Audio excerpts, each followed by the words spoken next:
that stood between the king and his subject. Every writ was issued by the king. Every defense had to be by the lawyer. Every impact would be on the client. Therefore, all that stood for justice or against the emperor was the lawyer. Which is why, though it sounds very demeaning, English authors from 1900s have compared lawyers to a taxi cab available on first hail.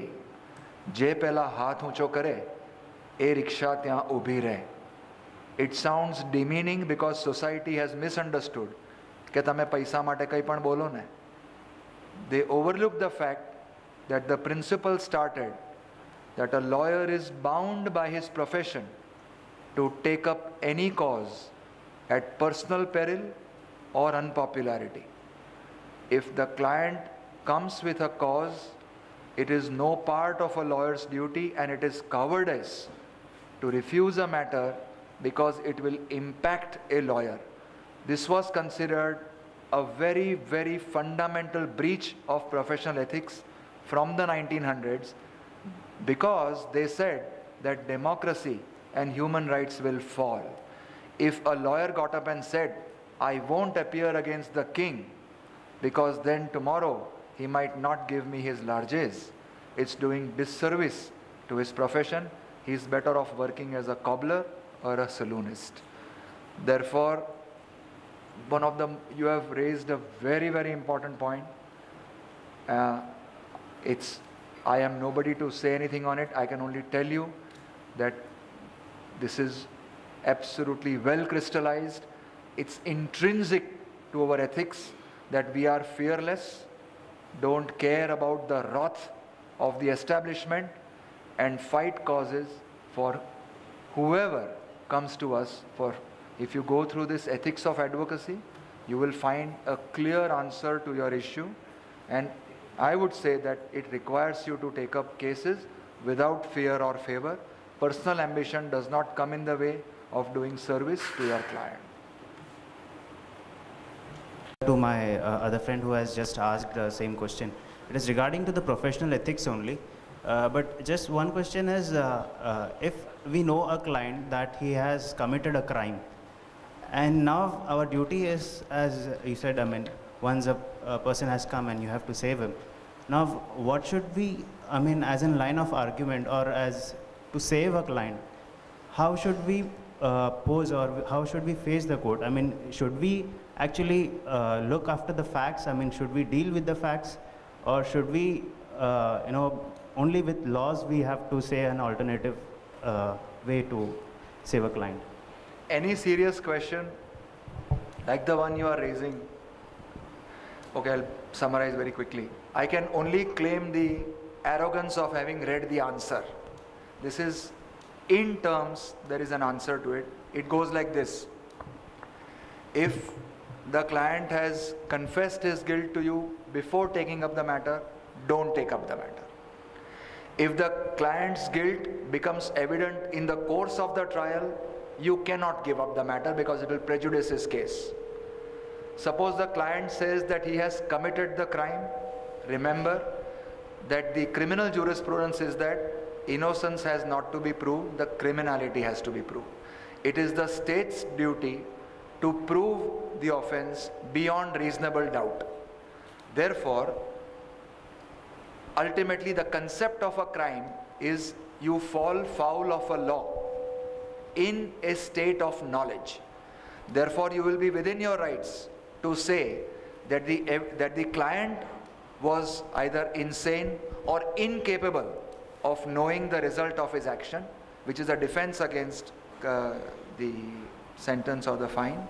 Secondly, you can say that the evidence which has been adduced by the state is not legal evidence, or that it doesn't justify or prove the case beyond reasonable doubt. And lastly, what you cannot do is you cannot plead a positive case. You cannot plead a case of alibi that you know to be false. The first two are within your province and you must and can do it. This is how it is defined. Matter I had faced, I was against one senior advocate, and the हमारा कोई बात नहीं. no sir, no sir. There I had faced this problem that while arguing aggressively, there was a time when the voice was raised and I went beyond certain limit. That at later stage I realized that that was disrespectful on the part of the senior advocate that I was arguing against. How is that to be handled? Your voice or the other? My voice was raised. In court of law, there is a perception that we juniors have that obviously the senior advocates have more pressure on the court than us. Our existence is very limited there. Come on this side, you will know later. Kya pressure hoy. Anyway, the query is that, sir, how are we supposed to conduct, how are we supposed to make our presence realized in the court before the judge while a senior advocate is on the opposite? Again, an important question, though it sounds very feminine. The point which I am making is that women lawyers, with respect to all judges in our court, are not given their due in the courts. What they do, how much they sacrifice, what they have to do for carrying on the profession is not adequately appreciated by the courts. This gives rise to a festering discontent with all young advocates. Ke atlu samajhta nathi, and there is always a sense of being wrongly done by, which is justified in most cases. This results in outbursts of anger. By and large, you get angry when you feel that you are being steamrollered. Okay? Koi sambaltu nathi, and unless you raise your voice, nahi thai. This is a fault of the system, not yours. So don't be embarrassed or apologetic about it. Don't lose temper is all right. But learn to take the reality that someday the winds of change will also come through our courts, and you will be, all of us will be accorded, juniors, ladies, seniors, will be accorded equal respect. You do your presentation properly. If you are getting upset, if you feel you are wrong, do apologize. But you are justified in sometimes feeling apprehensive. कि हूँ boom नहीं पाडू तो मारी बात नहीं संभळाय. Don't be apologetic for that. This is a fault of the system, not something which I can tell you कि ना बोलते के बोल जाए. So this will get cured in time. It has been observed that many of the court's judgments is flagrantly violated by the executives. They never have been punished since last 45 years. I have come across. તમારું નામ લખી દો અને બધા તમને મળે કારણ કે તમે આવા જ કેસ વધારેલો છો. Whereas the representation before the court being punished under the Contempt of Court Acts. So what is real law? Willful disobedience of the court's order can be pardoned, and the two things with utmost appropriate spirit, it has been represented before the court, can be convicted. Again, two difference. Tamari baat absolutely, you are absolutely right when you say that violation of the law cannot be tolerated, but contempt law in itself, now it is time for it to go. Ultimately it is execution. એટલી majesty of the કોર્ટનું આટલું ચલું બ્રિટિશરનું સલામ સાહેબ કરવાની હવે જરૂર નથી રહી. આ જજ આવે ને બે જણ આગળ આવે ને આપણે આજુબાજુ નમતા રહીએ ને સામે જુઓ તો ગાડી ઓવરટેક ના થાય. આ બધા ટાઈમ્સ હેવ નાઉ ચેન્જ. એટલે કન્ટેમ્પ્ટનો આટલો focus as persons, as citizens, we should let it go. While I agree with you that there must be strict enforcement of the law, but pachi majesty of the law is violated. Majesty of the law is in dispensing justice, not by putting somebody behind bars. So I agree with you 90%, but દરેક જણને જેલમાં નાખવા માટે I don't agree. એવું ના કરવું જોઈએ. એક just before my friend says last, Bandish on your query page 83. આ ચોપડીમાં page 83 અને તારી query માં page anybody who wants to ask carry on. Page 8 anybody page this side. એક જ સેકન્ડ page 83 બંદિશ નીચે જે છે Boswell, but what do you think of supporting a case which you know to be bad? Johnson, sir, you do not know it to be good or bad till the judge determines it. You have to state the facts clearly so that your thinking, or what you call knowing a cause to be bad, must be from reasoning. must be from supposing your arguments to be weak and but sir, that is not enough. An argument which does not convince yourself may convince the judge to whom you urge it. And if it does convince him, why then, sir, you are wrong and he is right. Answer. Answer to your query, page 88.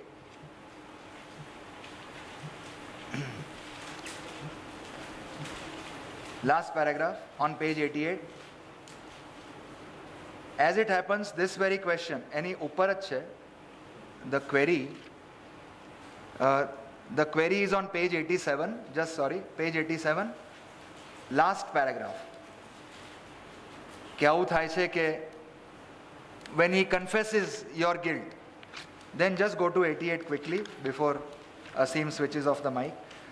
Page 88, last paragraph.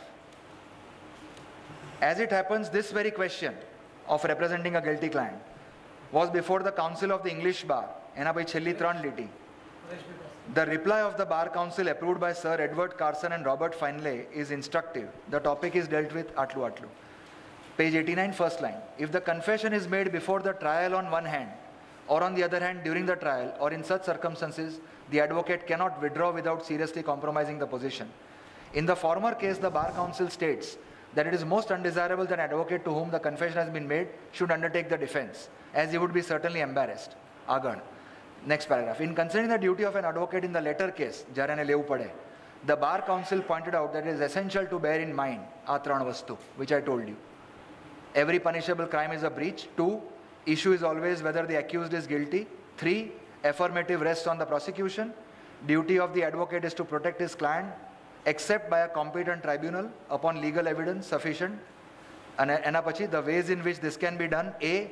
Showing that the accused was irresponsible. B. Satisfying tribunal that evidence is unworthy. C. Setting up affirmative case, Machelli line, confession of guilt by the accused to his advocate does not release the advocate from his imperative duty to do all he honorably, but such a confession imposes strict limitations on the conduct of the defense. An advocate may not assert that which he knows to be a lie. Positive case namukai. Absolutely answered on point. Now, illustratively, he has given you theoretical answer. I'd like to first take up your query and then Ms. Jutani's. Some 5 years back, I was appearing as counsel of Pratik Jasani. And I was not convinced about the matter.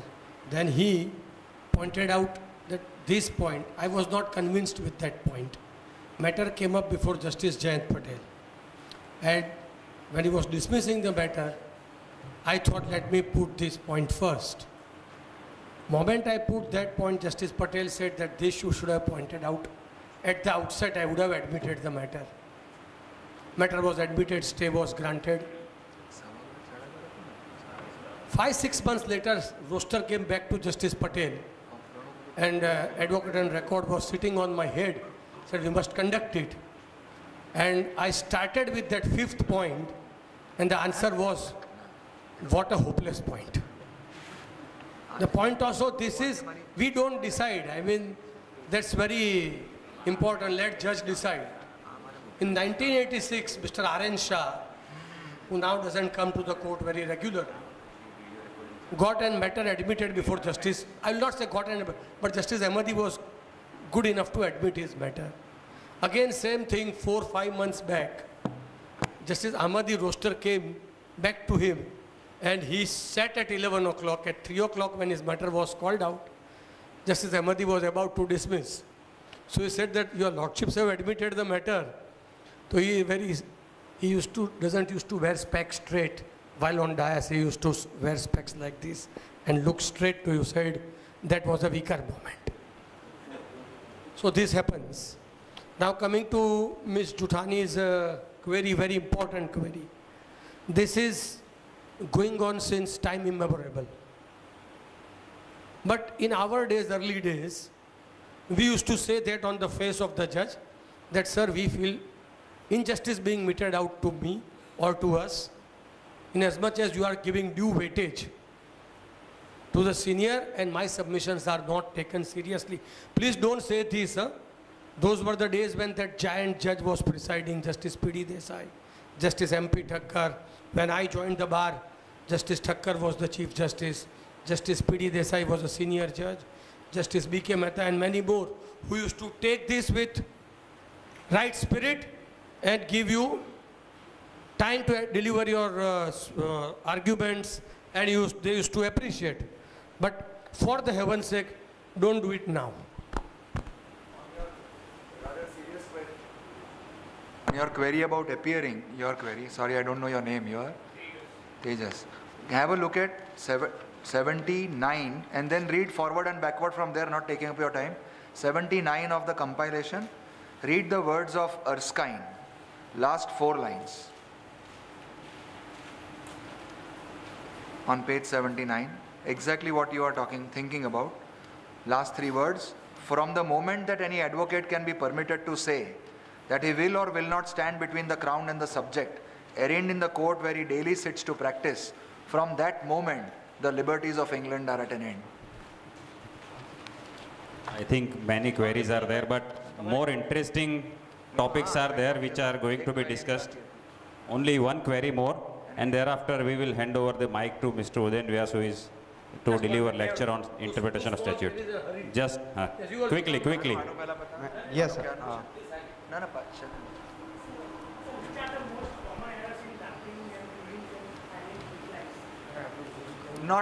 Basically not dealing with the points. In replies, non-denial, and in drafting of pleadings, not giving sufficient particulars and not being in chronological order. Sequence is most important. That we miss. May I?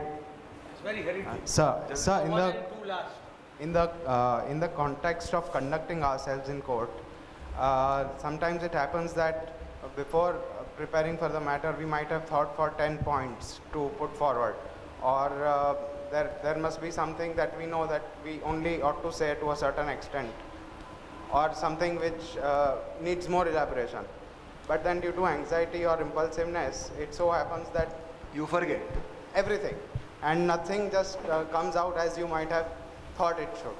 So of course this is something which would come out of practice and experience, but would you suggest some basic tips to overcome this? Basically notes. The only way it can help you is to have detailed notes with you.